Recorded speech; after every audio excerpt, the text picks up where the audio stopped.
Now, you are joining me for my post-Christmas 2 lectures on the 30th of December and the 1st of January 2026. So the presentation today is thanks to a suggestion from one of my Tuesday students and Will, who said, why don't we look at Stargate when we're looking at ancient Egypt?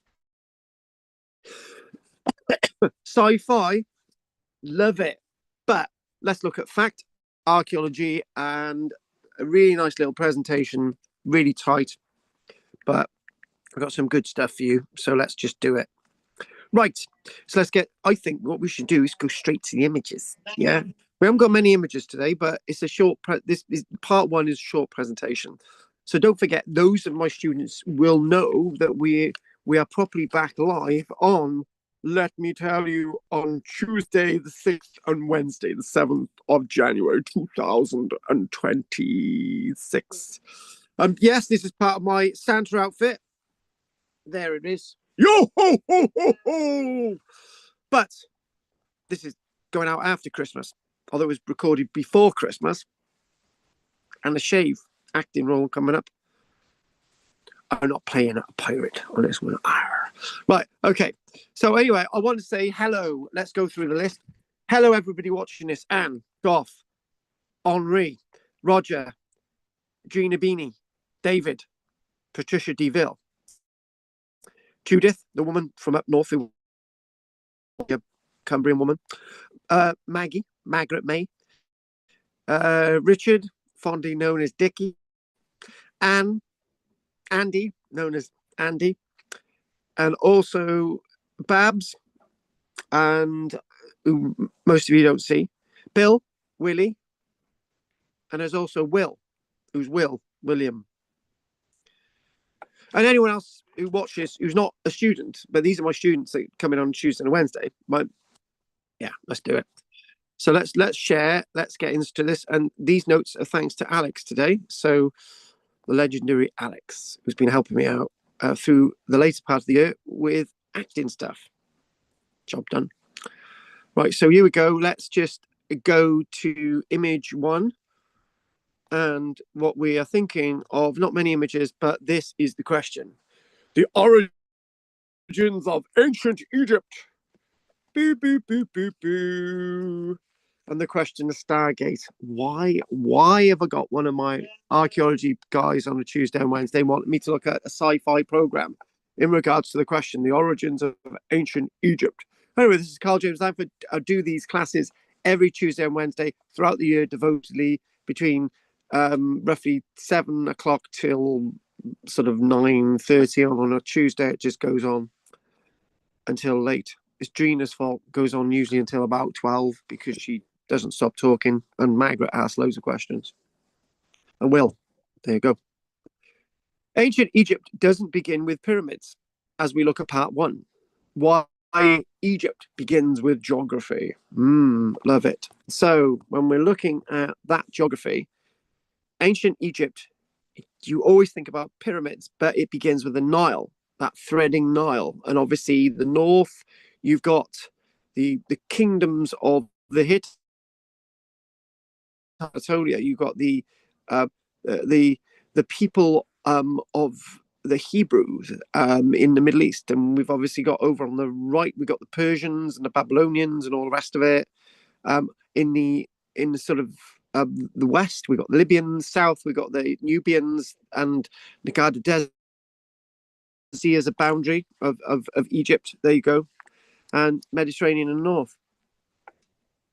Around 12,000 to 8,000 years ago, North Africa became drier, deserts forming, Libya, and so on. Communities were pushed towards the Nile Valley, one of the most reliable river systems on the earth ever, as Goff would say.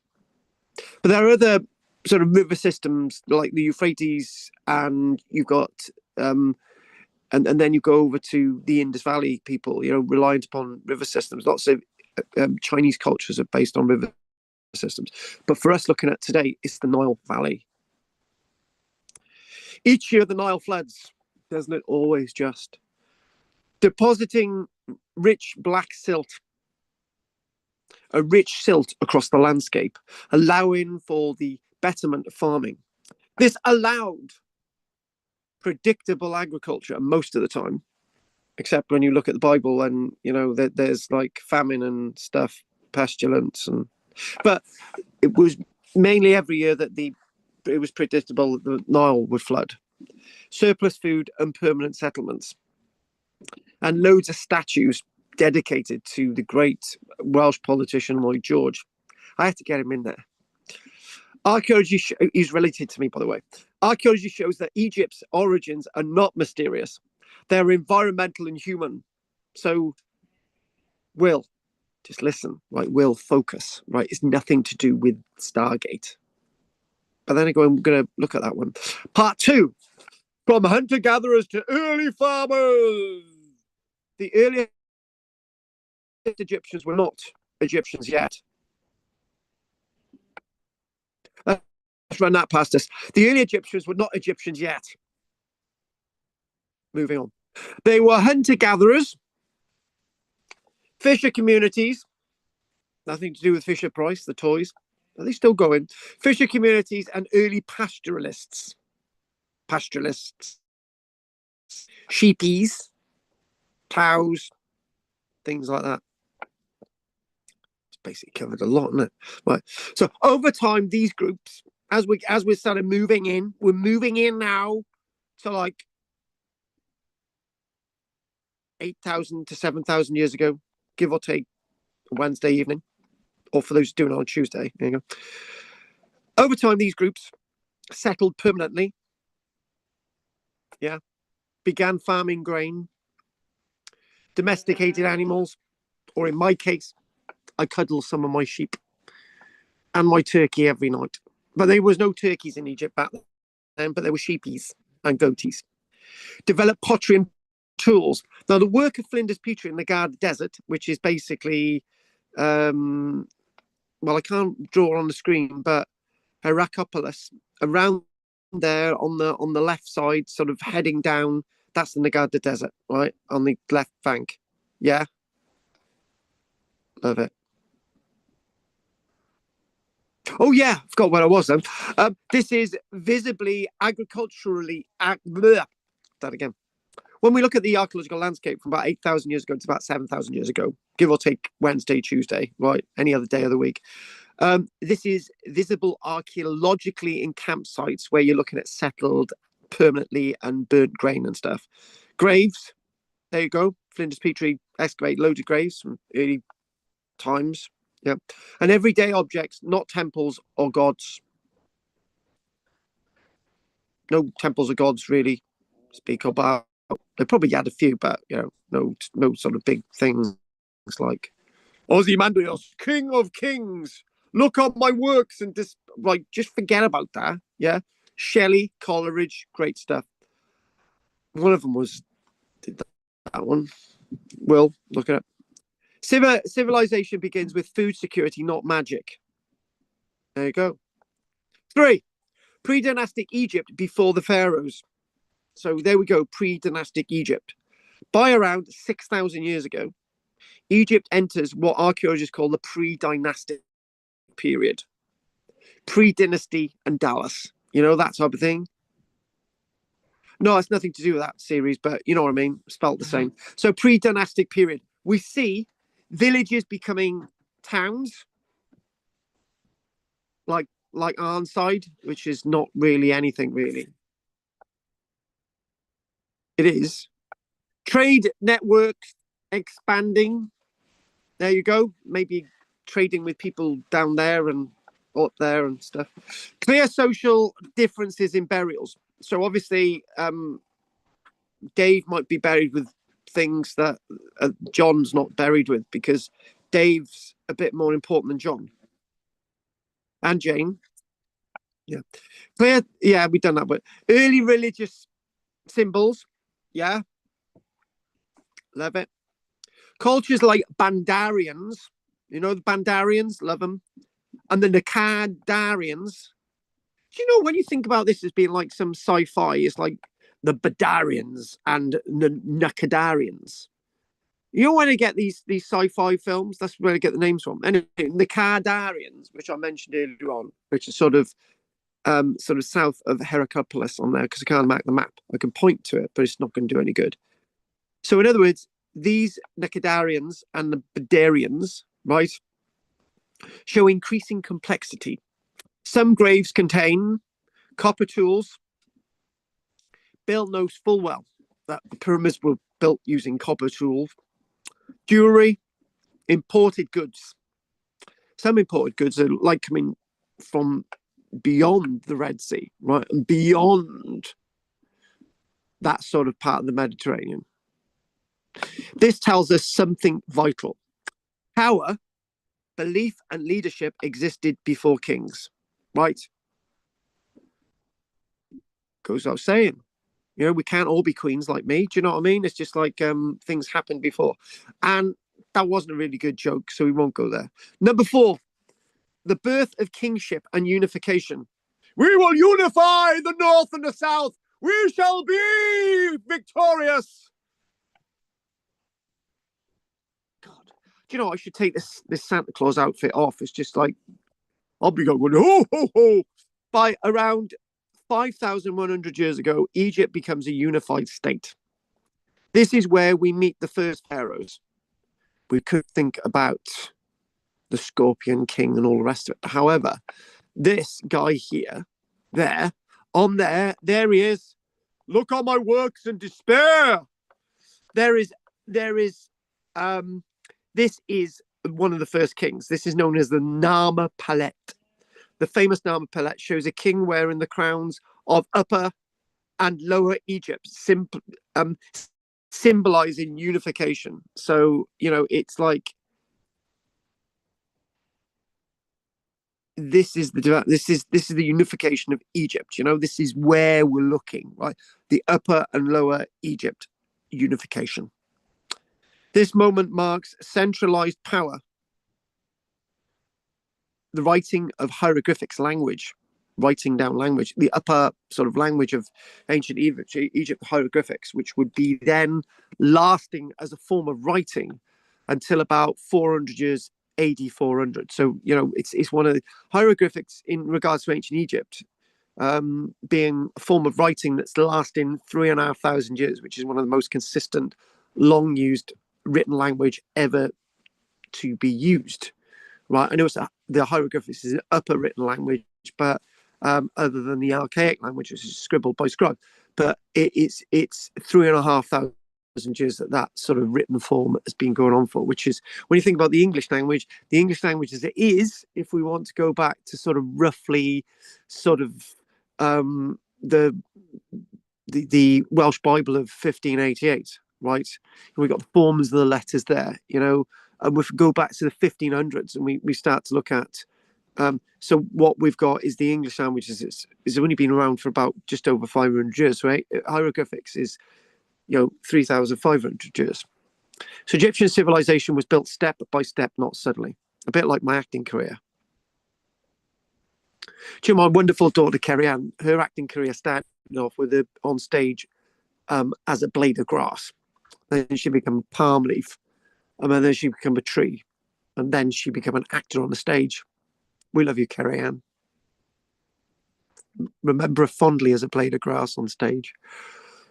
Don't ask what. Do you know the first acting role I had? Kerry Ann, this is even worse, right? My first acting role was somebody lying dead with their face down, at which I fell asleep. 5, God's order and the Egyptian worldview. Oh, yeah. So when we're thinking about this, we're thinking, you know, getting an idea of sort of figures and so on, early figures. So this worldview, so God's order and the Egyptian worldview. So early Egyptian religion was rooted in order versus chaos. They believed in Ma'at, balance, harmony, and cosmic order. Ma'at. Pharaohs were not gods in the modern sense. They were mediators between humanity and the divine. A bit like Henry VIII. I am. Maybe that's where he got the idea from. Temples, rituals, and burials were all about maintaining balance, ensuring the Nile flooded, the sun rose, and society endured. Again, this is a logical, cultural logic, not fantasy. Now, guys, do you know what I'm going to do? Do I like doing my presentations? I do this, right? I go to my share, right? Not Amazon. Uh, I go to this and I say, right, let's. The next bit is 6. So where does Stargate fit in? So what we're going to do, we're going to write in Stargate, right? This TV series, yeah, Stargate, SG1.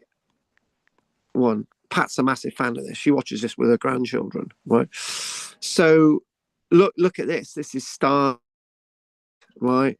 This is Stargate. And this series, basically, there's like a Stargate in the background. And, these people, yeah. There's actually somebody in here called Dr. Langford. Amazing, So the TV series Stargate SG1 is science fiction, but it borrows heavily from real Egyptian ideas. Wow. So a sci-fi series with real Egyptian ideas. So it's great.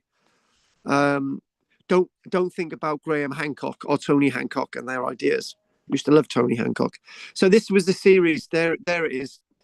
So what Stargate gets right as a sci-fi series. Yeah. And Drina, there's your ideal man there. What Stargate gets right, Egyptians believed gods came from the sky. Pharaohs were linked to divine power. Symbols, ritual, and technology were intertwined, and knowledge was restricted to elites. These ideas are real and archaeologically attested. However, right, this is sci-fi, right? So what they're doing, what they've done, they've borrowed. Basically, the round thing is called a Stargate. So you go through this Stargate and you go into the Egyptian world. Where Stargate becomes fiction, there is no archaeological evidence of alien technology. Key. So, in other words, by saying that the ancient pyramids were built by aliens is highly insulting to these people 5,000 years ago. No advanced lost machines. These built these structures themselves. Abydos, Thebes, the tombs themselves, Seti the Great. The pyramids. All that stuff. Hidden machines. So, in other words, there's no non-human builders of civilization. Pyramids were built by skilled human laborers, not slaves, and certainly not by aliens. So there we go. Let's get back to the map of Egypt again. So 7. So sorry, Will. There's no aliens involved. Well, there's nobody from Rumney either, Bill. Will. I'm on about not Bill from my steg. What a dump. Will from Rumney. It's even worse. I don't even know what the point was there. But anyway, 7. Why the alien myth exists at all.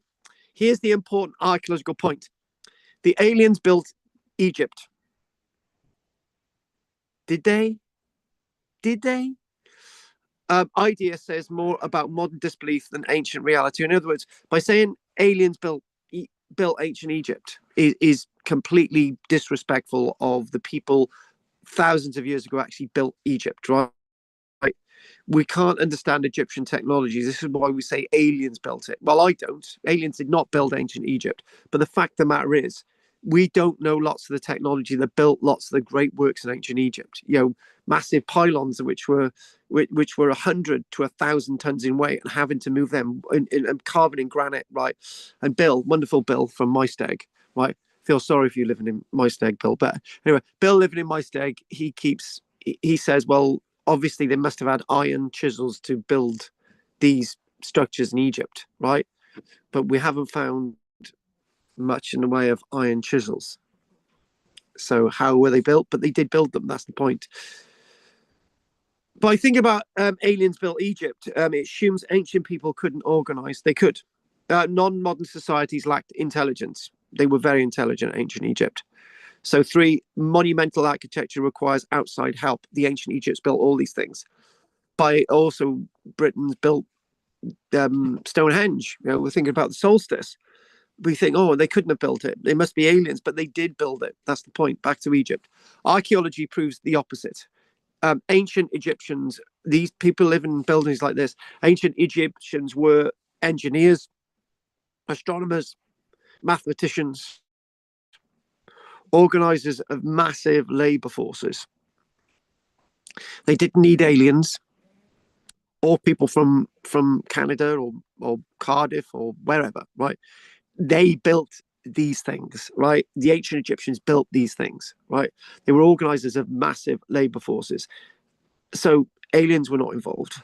They needed time, knowledge, and cooperation, which they had. So, in other words, the Great Pyramid of Khufu took 25 years to build. So, obviously, you could build something like that after 25 years if you take your time. So, 8. We're getting to the end now, folks. We're getting to the end. So, final thought. 8. Egypt needs no mystery.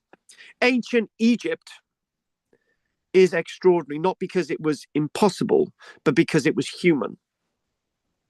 Read that again. Ancient Egypt is extraordinary, not because it was impossible, but because it was human. Amazingly enough.